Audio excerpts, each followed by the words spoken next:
Hello friends, Dr Herbal நான் உங்க விமல் பேசுறேன். நம்ம இன்னைக்கு பார்க்க போற டாபிக் எதை பத்தின்னு பாத்தீங்க அப்படின்னா ராபிட் ஹேர் ஆயில். ஓகேங்களா, ராபிட் ஹேர் ஆயில் தேய்ச்ச உடனே முடி வளருமா வளராதா? ஓகேங்களா, ராபிட் ஹேர் ஆயில் தேய்ச்சா பாடி ஹீட் குறைஞ்சிரும், ஹேர் க்ரோத் ஆயிடும். ஓகேங்களா, ஒரே மாசத்துல எனக்கு அந்த ஹேர் அவ்வளோ லென்த் ஆயிடுச்சு அப்படின்னு நிறைய பேர் வந்து சொல்லிட்டு இருக்காங்க. ஸோ அது உண்மையா போய் அப்படின்றத இந்த வீடியோவில் நான் பார்க்க போறேன். ஏன்னா கமெண்ட்ஸ் நிறைய பேர் வந்து சொல்றாங்க, ஓகேவா, ஸோ அதை நான் ட்ரை பண்ணட்டுமா, அது வர்த்தா பெஸ்ட்டா, ஓகேவா, நான் வாங்கட்டுமா, யூஸ் பண்ணட்டுமா அப்படின்லாம் கேட்குறாங்க. ஸோ அதை பற்றி இருக்க உண்மைகள் தான் இன்னைக்கு நான் உங்களுக்கு சொல்ல போகிறேன். ஃபர்ஸ்ட் ஆஃப் ஆல் வந்து பார்த்தீங்க அப்படின்னா ஒரு ஹேர் க்ரோத்துக்கு நமக்கு என்னெல்லாம் வேணும் அப்படின்றது ஃபஸ்ட் தெரிஞ்சுக்கோங்க. ஓகேங்களா, பயோட்டின் இருக்கணும், ஜிங்க் இருக்கணும், விட்டமின் இருக்கணும், ப்ரோட்டீன் இருக்கணும், நியூட்ரிஷன்ஸ் இருக்கணும், ஒமேகா 3 இருக்கணும். இதெல்லாமே பார்த்தீங்கன்னா சேர்ந்தது தான் ஒரு ஹேராக உங்களுக்கு வருது. ஸோ இந்த இதெல்லாம் இருந்துச்சு அப்படின்னா ஒரு ஹேர் வந்து புதுசாக முளைக்கும். ஓகேங்களா, ஹேர் வந்து பெருசாக வளரும். இதெல்லாம் ஓகே. ஸோ இந்த நியூட்ரிஷன்ஸ்லாம் வந்து இதெல்லாம் பார்த்தீங்களா, ஓகேங்களா, அப்போ ரேபிட் ஹேர் ஆயிலில் இருக்கா அப்படின்றது தான் முக்கியமான விஷயம். ஸோ அது மாதிரி இருந்துச்சுன்னா கண்டிப்பாக வளரும். பட் ஆனால் அது மாதிரி கிடையவே கிடையாது. ஓகேங்களா, பாடியோட டெம்பரேச்சரை வந்து குறைக்கிறதுக்கு சப்போர்ட் பண்ணலாம். ஓகேவா, அது வந்து ஹீட் குறைக்கிறதுக்கு அப்படின்னு சொல்கிறாங்க. அது கூட ரேபிட் ஹேர் ஆயிலால் கிடையாது, அது கூட சேர்க்கிற நல்லெண்ணெயோ, ஓகேவா, வேப்பெண்ணெயோ அதை பேஸ் பண்ணி தான் இருக்குது. ஸோ அது எதில் சேர்க்குறாங்கன்றது தான் இப்போ இருக்குது. அதே நேரத்தில் வந்து பார்த்திங்க அப்படின்னா அந்த ஆயில் ரேபிட் ஹேர் ஆயிலில் வந்து ரேபிட்டோட பிளட்டு தானே எடுக்கிறாங்க. ஓகே, ரேபிட்டோட பிளட்டை வந்து டேரெக்டாக அப்படியே இது பண்ண முடியாது, அது துணியில் வச்சு அதுக்கப்புறம் அதை புழிஞ்சின்னு சொல்கிறாங்க. ஸோ இவ்வளோ ப்ராசஸ் பண்ணும்போது ஓகேங்களா, அது உண்மையானே அது பிளட்டோட ஃபார்முலேஷன் தான் அந்த ஹேர் அந்த ஆயில் கூட போகுமான்னு கேட்டிங்கன்னா கண்டிப்பாக போகவே போகாது. ஸோ இந்த கான்செப்டே வந்து பார்த்திங்கன்னா இப்போ நிறைய பேர் கேட்குறதுனால நான் இது போடுறேன். நான் இந்த கான்செப்டில் எந்த விதமான ஒரு சயின்ஸ் எவிடன்ஸமோ ஒரு ப்ரூவன் ஃபார்முலாவோ இல்லைனா இது பண்ணால் இது நடக்கும் அப்படின்ற மாதிரி எந்த ஒரு லாஜிக்குமே இதை ஃபர்ஸ்ட் ஆஃப் ஆல் கிடையவே கிடையாது. சே ஃபார் எக்ஸாம்பிள் இதில் ப்ரோட்டீன் நிறையா இருக்குது, அப்போ அந்த ப்ரோட்டீன் எடுத்துக்கிட்டால் கண்டிப்பாக நம்ம ஹேருக்கு பெனிஃபிட்ஸ் கேட்டால் பெனிஃபிட்ஸ் தான். பட் ஆனால் அதில் ப்ரோட்டீன் இருக்கிற மாதிரி எந்த ஒரு ப்ரூஃப்மே கிடையாது, எந்த ஒரு இது ஐடென்டிட்டியுமே கிடையாது. ஸோ ஜிங்க் இருக்கான்னு கேட்டால் இது கிடையவே கிடையாது, அது எதுவுமே தெரியாது. ஒன்று. ரெண்டாவது விஷயம் வந்து ரேபிட் ஹேர் ஆயில்ன்றது அது வந்து ரேபிட் ஹேர் ஆயில் கிடையாது. ஸோ ரேபிட் பிளட்டோட ஒரு பிளட்டு தான் அந்த ஹேர் ஆயில் வந்து மிக்ஸ் பண்ணுறதுன்னு சொல்கிறாங்க. ஸோ அப்போ அந்த பிளட்ன்றது ஒரு இன்க்ரீடியண்ட்டாக தான் அங்கே போகுது தவிர, ஓகேங்களா, அது மெயின் மெடிசன்ஸாக அது இருக்காது. ஸோ அப்போது ஒரு பாட்டிலில் ஆஃப் ஆயில் வந்து ஒரு 100 ml 200 ml அதில் எவ்வளோ கவுண்ட்ஸ் ஆஃப் வந்து உங்களுக்கு வந்து குவான்டிட்டி வந்து உங்களுக்கு அந்த பிளட் மிக்ஸ் பண்ணுறாங்க.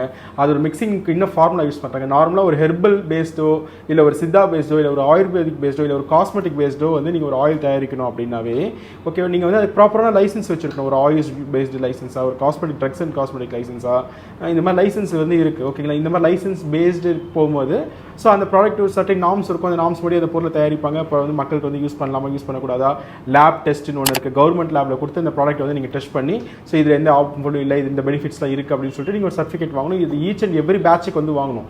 எல்லா பேட்சுக்குமே அந்த மாதிரி வந்து ப்ராடக்ட் வந்து நீங்கள் லேபில் அனுப்பி டெஸ்ட் பண்ணி ஒரு சர்டிஃபிகேட் வாங்கி வச்சுப்பாங்க.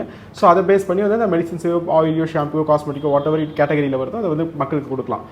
அதெல்லாம் இல்லாமல் நான் வீட்டில் வந்து நான் ஒரு ப்ராசஸ் பண்ணுறேன், ஒரு அண்டாவில் வந்து நான் கலக்கிறேன், எண்ணெயை தேய்க்கிறேன், இது பண்ணுறேன்னா ஃபர்ஸ்ட் ஆஃப் ஆல் இதுக்கு வந்து ஒரு ஸ்டாண்டர்டு ப்ராசஸே கிடையாது. இது ஆக்சுவலாக ஃபர்ஸ்ட் ஆஃப் ஆல் ஓகேங்களா, அந்த எஸ்ஓபின்னு சொல்லுவாங்க, ஸ்டாண்டர்ட் ஆப்ரேட்டிங் ப்ரொசீஜர்னு சொல்லுவாங்க. ஸோ அந்த ப்ராசஸே ஃபாலோ பண்ணாமல் ஒரு ஆயிலை தயாரித்து நான் ரேபிட்டோட பிளட்டை போட்டிருக்கேன், அதுவும் அனிமலோட பிளட் யூஸ் பண்ணோம் அப்படின்னா அதுக்கு நிறையா ப்ராசஸ் இருக்குது கவர்மெண்ட்டில். ஸோ அது ஈஸி ப்ராசஸே கிடையாது. ஓகே, நீங்கள் அது ப்ராப்பர் லைசன்ஸ் சர்டிஃபிகேஷன்ஸ்லாம் இருக்குது. இதெல்லாம் இல்லாமல் நான் வீட்டில் ஏதோ பண்ணுறேன்னு சொல்லி ஒரு ஏதோ வீடியோ காமிச்சு அதில் வந்து பாட்டில் ஊற்றி மக்களுக்கு வந்து கொடுக்கும்போது வந்து பார்த்தீங்கன்னா இது எந்த விதமான ப்ரூவன் ஃபார்முலாவோ இது ஃபார் எக்ஸாம்பிள் இதனால சைடு எஃபெக்ட்ஸ் ஏதாவது வருமானது வராமல் இருக்குமா அப்படின்றதும் அதெல்லாம் எதுவுமே கிடையவே கிடையாது. ஸோ அது மாதிரி உண்மையிலே அவங்க பிளட் தான் மிக்ஸ் பண்ணி கொடுக்குறாங்க அப்படின்னா டேரெக்டாக அந்த பிளட்டை நம்ம ஸ்கால்பில் அப்ளை பண்ண முடியுமா, ஓகே, அப்ளை பண்ணால் சைடு எஃபெக்ட்ஸ் வருமா அப்படின்றதுலாம் கூட இருக்குது. நிறைய விஷயங்கள் இருக்குது. அது வந்து நம்ம ரூட்ஸில் போய் ஆகும்போது வேறு ஏதாவது பிரச்சனை வர சான்சஸ் இருக்கா, ஸ்கின் ரிலேட்டட் பிரச்சனை வர சான்சஸ் இருக்கான்லாம் தெரியவே தெரியாது. ஸோ இதெல்லாம் தெரியாமல் பிளைண்டாக முடி வளர்ந்துருன்ற ஒரு ஆசையில் வந்து அதை வாங்கி யூஸ் பண்ணுறது வந்து அவாய்ட் பண்ணுறது தான் பெஸ்ட்டுன்றது தான் நான் சொல்கிறேன். ஹேருக்குன்னு கிட்டத்தட்ட ஒரு 15 வருஷத்துக்கு மேலே ரிசர்ச் பண்ணி ஓகே, R&D பண்ணி நிறைய டெஸ்ட் பண்ணி ஓகே, கவர்மெண்ட் சைட்லேருந்து நிறைய ப்ராசஸ் பண்ணி ஓகே, இதெல்லாம் ஒரு ஸ்டெப் பை ஸ்டெப்பாக ஒரு ஹேர் வந்து எப்படி வளருது, ஏன் வளருது, ஓகே, இல்லை மெச்சூர்ட் ஹேராக ஆகுமோ என்ன ஆகும், ஓகே, எப்போ ஒரு ஹேர் வந்து இறந்து போகும், அதுக்கப்புறம் ப்ராசஸ் நடக்கும், ஸ்டெப் பை ஸ்டெப்பாக ஓகே ஒரு ஹேரை வந்து A to Z வந்து நாங்கள் தெரிஞ்சு வச்சுருக்கோம். ஸோ இவ்வளோ பெரிய R&D ஓகே, இவ்வளோ பேருக்கு சப்போர்ட்ஸ் கொடுக்குறோம் அப்படின்னா ஒரு ரேபிட் பிளட்னால நமக்கு வரும் அப்படின்னா நாங்கள் கண்டிப்பாக அந்த ஒரு இன்க்ரீடியன்ட் யூஸ் பண்ணியிருக்க மாட்டோமா. ஸோ அதனால் எந்த விதமான சயின்ஸ் எவிடன்ஸும் கிடையாது, ப்ரூவன் ஃபார்முலேஷன்ஸ் வந்து கிடையவே கிடையாது. ஸோ அதனால தான் வந்து நான் வந்து அதை யூஸ் பண்ணுறது வேஸ்ட்டுன்னு சொல்கிறேன். என்ன கேட்டிங்க அப்படின்னா ஒரு அனிமலோட பிளட்டை எடுத்து பண்ணும்போது ஸோ அதுக்கு நிறைய ப்ராசஸ்லாம் இருக்கும். ஓகேங்களா, பட் அதெல்லாம் நம்ம பண்ணாமல் டேரெக்டாக அப்ளை பண்ணும்போது ஒரு வீட்டில் வச்சு பண்ணும்போது வந்து பார்த்திங்கன்னா அதனால ஏதாவது சைடு எஃபெக்ட்ஸ் வரதுக்கு சான்சஸ் இருக்கான்றது எனக்கு ஒரு டவுட்ஸ் இருக்குது. பட் நான் அதை பேஸ் பண்ணி வந்து ட்ரை பண்ணது கிடையாது, R&D பண்ணது கிடையாது. அதுக்கு முன்னாடி ஒரு அனிமல் டெஸ்ட்ன்ற ப்ராசஸ்லாம் இருக்குது. ஸோ அதெல்லாம் நாங்கள் பண்ணது கிடையாது. பட் ஆனால் அது சயின்ஸ் எவிடன்ஸ் எந்த ப்ரூவன் ஃபார்முலாவும் கிடையாது. இது habit blood hair oil use பண்ணால் க்ரோத் ஆகுன்றதுக்கு.